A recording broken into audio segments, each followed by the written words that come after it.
South India shopping mall festival and wedding celebrations సరికొత్త designs తో అద్భుతమైన కలెక్షన్. 35 సంవత్సరాలుగా ఆ కేసు నుంచి మీరు బయటకు వచ్చేసారు. కానీ 35 సంవత్సరాలుగా ఎక్కడో దగ్గర ఆ ప్రస్తావన వస్తుంది.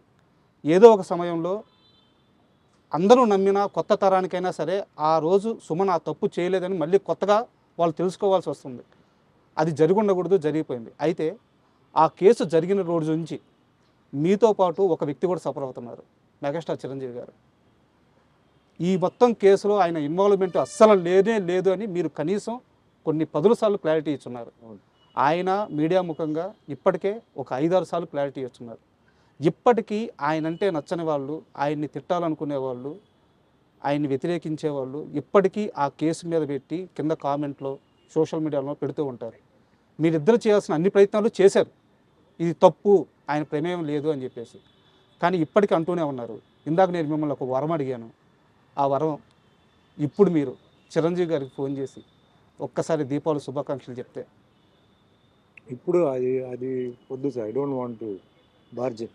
ఎందుకంటే మా రిలేషన్షిప్ బాగుంది సార్. ఏదో అడ్వాంటేజ్గా తీసుకొని అది చేస్తే మళ్ళీ రేపు ఫ్యూచర్లో నాకు ఇది కాల్ చేసేది నాకు రాదు సార్. సో ఆయన అడగకుండా అది చేయకూడదు. అది సార్ ఆయన అడిగి నెక్స్ట్ టైం ఏదైనా ఉంటే మనం చేయవచ్చు, కానీ అడగకుండా I don't want to do it. Exploit చేయడం నాకు ఇష్టం లేదు. అంటే ఆ రిలేషన్ ఎలా ఉంది సార్ ఇప్పుడు? నా మీద కానీ చిరంజీవి గారి మీద కూడా ఏంటంటే ఎప్పుడు ఉంటాయి, ఎంత మంది చేసినా పినాలే వెనకాల ఎవరో ఒకరు ఉంటారు. సో ఏదో ఒకటి ఇలా చేస్తే అది సుమన్ చేసినట్టు, లేదా ఏదో ఒకటి కమెంట్ చేస్తే అది చిరంజీవి చెప్పినట్టు అన్న ఒక దాంట్లోనే ఒక థ్రిల్ వస్తుంది వాళ్ళకి. నేను చెప్తాను చూడండి మీకు థ్రిల్ అంటే ఈ పర్వర్షన్లో ఇప్పుడు మీ చాలా I'm very sorry to say YouTube ఛానల్స్లో మేము ఆర్టిస్టులు చనిపోయినట్టు కొందరు వేస్తుంటారు. అవును సార్, చూసే ఉంటారు. అవును. ఏదో ఫోటో పెట్టి అవును. లాంగ్ షాట్లో ఏదో మా రిజంబ్లెన్స్ కొంత పెట్టి మధ్యలో క్లోజప్లు పెట్టి, అది పర్వర్షన్. అది వన్ టైప్ ఆఫ్ పర్వర్షన్. అలాగే ఇది ఒక టైప్ ఆఫ్ పర్వర్షన్ ఇది. సో దాన్ని మనం ఏం చేయలేం. ఇప్పుడు ఆ పర్వర్టెడ్ మెంటాలిటీ ఉంది చూసారా, దాన్ని మనం ఏం చేయలేం. కానీ ప్రాసెస్లో ఏమవుతుందంటే చాలామంది బాధపడతారు, చాలామంది షాక్ తింటారు, చాలామంది అభిమానులు తట్టుకోలేకపోతారు. అవును. వాళ్ళు ఫోన్ చేసి మాకు అడుగుతుంటారు, సార్ ఏదో న్యూస్ వచ్చింది ఇట్లా అంటే వేరే హీరో మీకు తెలుసు కదా జరిగిందా సార్ అట్లా అంటారు. అదేంటి వాళ్ళు అంటారు అంటే ఛానల్ చూడండి, మెయిన్ టీవీ ఛానల్స్ చూడండి అంటే ఛానల్స్లో రాలేదు సార్ అంటే ఉండండి అని చెప్పి మళ్ళీ మేము ఎంక్వైరీ చేసి లేదు అదేంటి సార్ టీవీలో అట్లా చేస్తారేంటి అని బొమ్మ వేసి బాడీ చూపించి అంటే మీరు సరిగా చూడండి అయ్యా, బాడీ ఎవరిది, అది ఏంటది, ఫోటో ఉండొచ్చు, కట్ షాట్ అది, అవును. ఈ ఫోటో అది బాడీ, పాపం వీళ్ళు తెలియదు ఎడిటింగ్. అవును. అట్లా చాలా జరుగుతున్నాయి. సో అట్లా ఏంటంటే పాపం చిరంజీవి గారిని ఆ విధంగా ఇచ్చేయడం ఒక శాడిజం. అది ఆయన్ని ఏదో మెంటల్గా హ్యారెస్ చేయాలని వేరే రకంగా వాళ్ళు చేయలేకపోతున్నారు, కనీసం ఈ రకంగా చేయాలని చెప్పి పాపం చేస్తున్నారు. అంటే అంతకన్నా వర్స్ట్ ఫెలోస్ ఇంకెవరు లేరు. నేను చిరంజీవి గారు బెస్ట్ ఆఫ్ ఫ్రెండ్స్ అండి. మేము అప్పుడప్పుడు కలుస్తుంటాం, మాది గెట్ టుగెదర్ ఉంటుంది. మేము హ్యాపీగా సాయంత్రం 6 గంటల నుంచి ఉదయం 6 గంటల వరకు హ్యాపీగా మేము ఆడుకుని మా మొత్తం ప్రపంచాన్ని మర్చిపోయి మేము హ్యాపీగా మీ 80s బ్యాచ్ అందరూ బ్యాచ్ మేము హ్యాపీగా ఉంటున్నాం. మాకు అలాంటిది ఏ ఫీలింగ్ లేదు. ఎవరి ప్రాబ్లం వాళ్ళది, ఎవరి సక్సెస్ వాళ్ళది. బట్ అక్కడ మటుకు ఏంటంటే వీఆర్ ఆల్ వన్. నేల మీద కూర్చుంటాం, పాటలు పాడతాం, డాన్స్ ఆడతాం. రజనీ గారు వస్తారు, అందరూ జాకీ ష్రాఫ్ వస్తారు, భానుచందర్, మలయాళం ఆర్టిస్ట్ శరత్ కుమార్, అందరూ వస్తారు. మాది వేరే. అది అక్కడ డబ్బు సక్సెస్ అదంతా ఉండదు. ఆ ఇయర్లో ఎవరైతే ఉన్నారో ఆ గ్రూప్ అనమాట. అట్లా. అండ్ మీరు ఇందాక ఈ యూట్యూబ్ ఛానల్స్ గురించి వాటి గురించి ఇప్పుడున్న జర్నలిజం గురించి ఒక మాట తీశారు కాబట్టి ఈ మధ్యకాలంలో మీరు సినిమా ప్రెస్ మీట్లు గమనించుంటారు. మనకి వేరే రాష్ట్రాల నుంచి వచ్చిన హీరోలను పట్టుకొని మీరు హీరో మెటీరియల్ కాదు అని చెప్పడం, ఒక హీరోని పట్టుకొని ఉమ్నైజరా అని అడగడం, అంటే వాళ్ళ మనోభావాలు, వాళ్ళ ఆత్మస్థైర్యం, వాళ్ళ ధైర్యం అన్నీ దెబ్బతినేలాగా జర్నలిస్ట్ ప్రెస్ మీట్లో క్వశ్చన్స్ అడగడం మీ దాకా వచ్చుంటాయి అనుకుంటున్నాను. వచ్చింది. మీరు చూసిన సినీ జర్నలిజం ఎలా ఉండేది, ఇప్పటి సినీ జర్నలిజం ఎలా ఉంది? మేము అప్పుడు 75, 85, 95 సార్ అప్పుడు దాకా ఏంటంటే ఎల్లో జర్నలిజం ఉండేది సార్. ఎల్లో జర్నలిజం ఏంటంటే కొన్ని బుక్స్ దీనికోసం ప్రింట్ అయ్యేది. అది ఎక్కడ ప్రింట్ అవుతాయో తెలియదు, మార్కెట్లో ఉంటాయి. సెక్షువల్ స్కాండల్స్, ప్రొడ్యూసర్కి డైరెక్టర్కి ఏదో గొడవ, తర్వాత హీరో హీరోయిన్కి ఏదో పెళ్ళి అయిపోయిందని, లేకపోతే ఏదో ఇట్లాంటివన్నీ వచ్చేది. అది దానికి ఒక మార్కెట్ ఉండేది. అది కొనుక్కునేవారు. చాలామంది అది నిజం అనుకొని మళ్ళా సార్ ఆ ఫొటోస్ కూడా ఏంటంటే తలకాయ కట్ చేసి పెట్టడం. ఇప్పుడు కొన్ని హీరోయిన్స్ నేకెడ్గా ఉండేలాగా ఓకే. హెడ్ని కట్ చేసి, అది బాగా తెలిసేది హెడ్ కట్ చేసి పెట్టారని. అంటే మీ తరం కూడా చాలా ఇబ్బందులు పడ్డారు అప్పుడన్నీ ఉండేది. సార్. బట్ అది ఒక గ్రూప్ వేరే. But good journalist were there. మంచి మేము జర్నలిస్ట్ అంతా మేము రెస్పెక్ట్ ఇచ్చాము సార్. మేము సార్ జర్నలిస్ట్ వస్తున్నారంటే లేచి నిలబడి కూర్చోమని చెప్పి భోజనాలు పెట్టి మాట్లాడి చేసాం. అంటే మంచి జర్నలిస్టులు ఉండేవారు. తర్వాత ఏమైంది, ఇలాంటి వాళ్ళు చేయడంతో ఏమైందంటే వాళ్ళ మీద కూడా అదే ముద్రపోయింది. అంటే ఇప్పుడు మీరు అన్న టాపిక్లో హీరోయిజం గురించి, పర్ఫార్మెన్స్ గురించి అది వేరే, ప్రైవేట్ మ్యాటర్స్కి పోవడం, పర్సనల్ మ్యాటర్స్కి పోవడం ఇది వేరే. ఒక దీంట్లో సరిగా యాక్ట్ చేయలేదంటే అడగడం తప్పులేదు. ఏంటి సార్ మీరు మంచి యాక్టర్ కదా, మీరు ఎందుకు దీంట్లో సరిగా చేయలేదు, తప్పులేదు.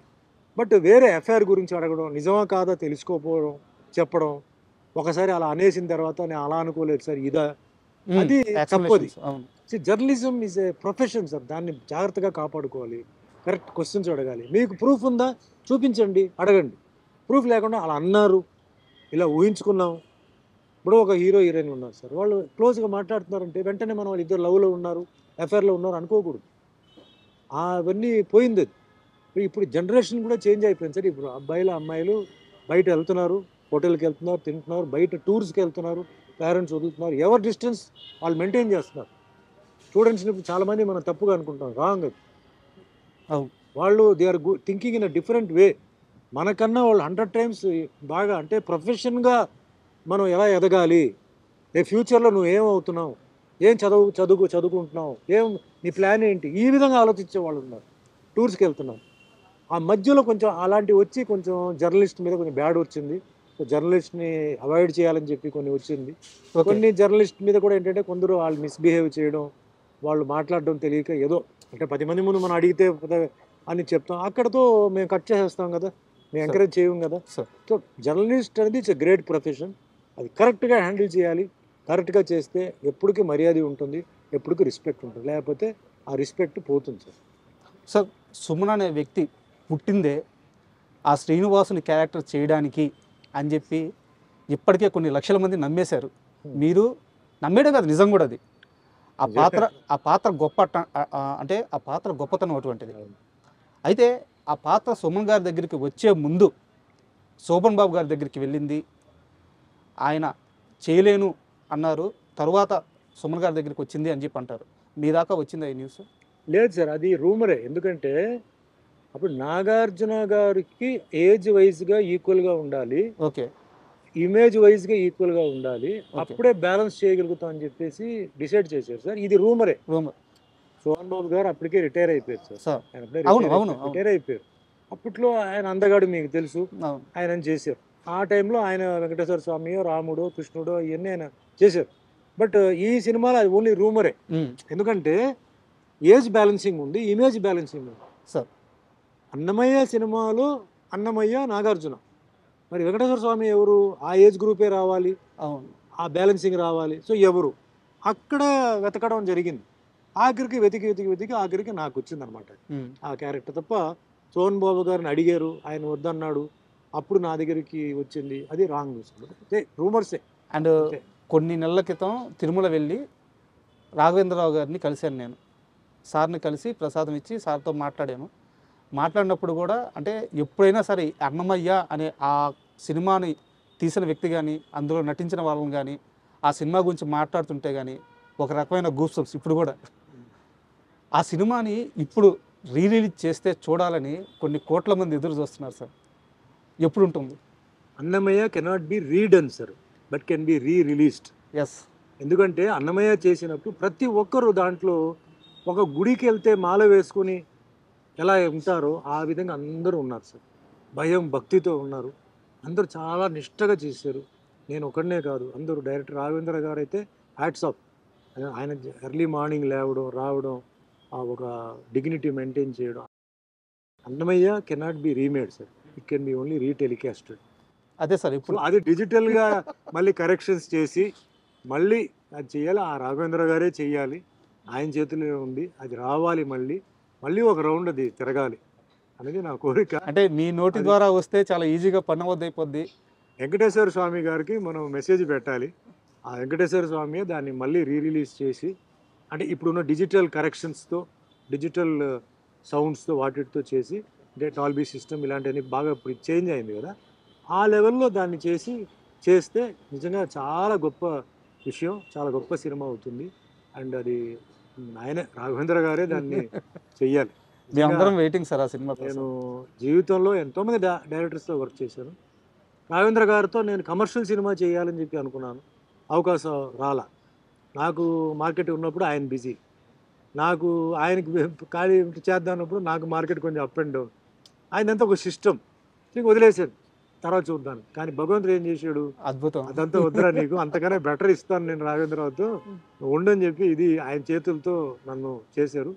ఆ సినిమాలో అంత గొప్ప పేరు, ఆ సినిమాలో ఆ లుక్, ఆ సినిమా ఆ ఫీలింగ్ అది వచ్చిందంటే డైరెక్టర్ రాఘవేంద్ర గారు, ఎంటైర్ టెక్నీషియన్స్ అండి, అందరికీ వందనాలు. అలాగే అవకాశం ఇచ్చిన నాగార్జున గారికి, మోహన్ బాబు గారికి, అందరికీ నేను పాదాభివందనాలు నేను చేస్తాను. సార్ ఇందాక శోభన్ బాబు గారి ప్రస్తావన వచ్చింది కాబట్టి ఒక క్వశ్చన్ సార్. శోభన్ బాబు గారు ఇన్వెస్ట్మెంట్స్ విషయంలో ఇండస్ట్రీలో చాలామందికి ఒక మార్గనిర్దేశం చేశారు. ఆయన మాట విని లైఫ్లో బాగా సెటిల్ అయిన వాళ్ళు చాలామంది ఉన్నారు అని చెప్తారనమాట. మీరు మీ లైఫ్లో ఇన్వెస్ట్మెంట్స్ ఎలా చేశారు? ఈరోజు మీ ఫైనాన్షియల్ పొజిషన్ ఎలా ఉంది? నేను అప్పట్లో నాకు అంత సీరియస్గా నేను అంటే ఈ మల్టిప్లికేషన్ తర్వాత ఇవన్నీ నేను చేయలే సార్. సో నేను మీకు చెప్పాను కూడా, నేను డబ్బు విషయంలో ఏంటంటే ఇండస్ట్రీలో ఉండాలి తప్ప డిమాండ్, సినిమా ఆపేయడం, లేకపోతే అది చేయడం ఇది చేయడం అవన్నీ నేను చేయలే. కొన్ని లాస్ట్ మినిట్లో కొన్ని ప్రొడ్యూసర్స్ నాకు ఇవ్వలేదు, అది పోలేదు. సో ఫైనాన్షియల్గా చెప్పాలంటే నేను పెద్ద సౌండ్ నేను చెప్పను, ఐఎమ్ జస్ట్ ఓకే. అసెట్స్ అనేది ఉన్నాయి, అక్కడక్కడ నాకు అసెట్స్ ఉన్నాయి. సో అంత ఫైనాన్షియల్గా ఎవరితోనో కంపేర్ చేయాలి, లేకపోతే ఆ విధంగా మనం ఒక ఇది ఉందని చెప్పి మట్టుకి నేను చెప్పను. బట్ సోహన్ బాబు గారు ఆయన అడ్వైస్ ఇవ్వడం ఇచ్చారు, బట్ ఆయన ఇచ్చిన అడ్వైస్ అందరికీ అది కుదరలే. ఎందుకంటే నాకు చేశాను దోషి నిర్దోషి సినిమాలో సో చెప్పినాడు కూర్చో, ఆయన డాటర్ మా మదర్ స్టూడెంట్, ఓకే, మృదుల అని చెప్పి మా మదర్ స్టూడెంట్. సార్. సో దోషి నిర్దోషి సినిమాలో నాకు ఫస్ట్ పరిచయం అయ్యారు. పరిచయం అయినప్పుడు ఆయనకి ఎల్ఐసి పాలసీస్ అన్ని బాగా చేసేవారు అనమాట. సార్ అప్పట్లో అదే ఇన్వెస్ట్మెంట్, అదే బాండ్స్ ఇవన్నీ అలా అది అన్నీ ఆయనకి చెప్పేవారు. But same time Sohan Babu గారు ఆయన లైఫ్ స్టైల్ కూడా వేరే అండి. ఆయనదన్నీ branded shirts, branded shoes, branded glass, perfumes, ఇవన్నీ చాలా క్లాస్, చీప్ ఇది ఉండదు ఆయనకి. అప్పట్లో కారు కూడా ఏంటంటే ఆయన మంచి మాడిఫైడ్ కారు ఇలాంటివన్నీ ఆయనకి ఇది అంటే ఆ షోక్ ఉండేది అనమాట. ఆయన కూడా చెప్పేవారు లైఫ్లో ఇంత సేవ్ చేయాలి, ఇంత మనం ఏంటంటే స్పెండ్ చేయాలి. ఆ స్పెండింగ్ ఎవరంటే వేరే వాళ్ళ మీద కాదు, మన మీదే చేయాలి. మనం మంచి ఆర్టిస్ట్ కాబట్టి మంచి బట్టలు, మంచి బయటికి వెళ్ళినప్పుడు మనం సినిమా షూటింగ్ బట్టలు వేరే, మన స్టైల్ ఇలా అలా ఉండాలి అని చెప్పేవారు. పర్ఫ్యూమ్స్ అన్నీ ఆయన దగ్గర బాగా నాకు చెప్పేవాడు. ఆయన పర్ఫ్యూమ్స్ ఏమేమి పర్ఫ్యూమ్స్, గ్లాసెస్ ఎస్పెషలీ ఆయన గ్లాసెస్ పిచ్చి బాగా ఉండేది. సో అట్లా ఆ లైఫ్ కూడా ఎంజాయ్ చేశాను, ఈ లైఫ్ కూడా ఎంజాయ్ చేశానండి. ఆ బ్యాలెన్స్ కూడా పర్ఫెక్ట్ లైఫ్. పర్ఫెక్ట్ లైఫ్ ఎక్కడ చెప్తున్నానంటే, ఫ్యామిలీని ఆయన ఎప్పుడు సినిమా ఫీల్డ్కి తీసుకురాలి సార్. ఫ్యామిలీగానే ఉండేది. ఆయన మట్టుకు వచ్చి సినిమాకి వచ్చేసి మళ్ళీ వెళ్ళిపోయేవాడు. సోహన్ బాబు ఫ్యామిలీని ఎక్కడన్నా మీరు సినిమాలు చూసారా? లేదు సార్. ఉండదు.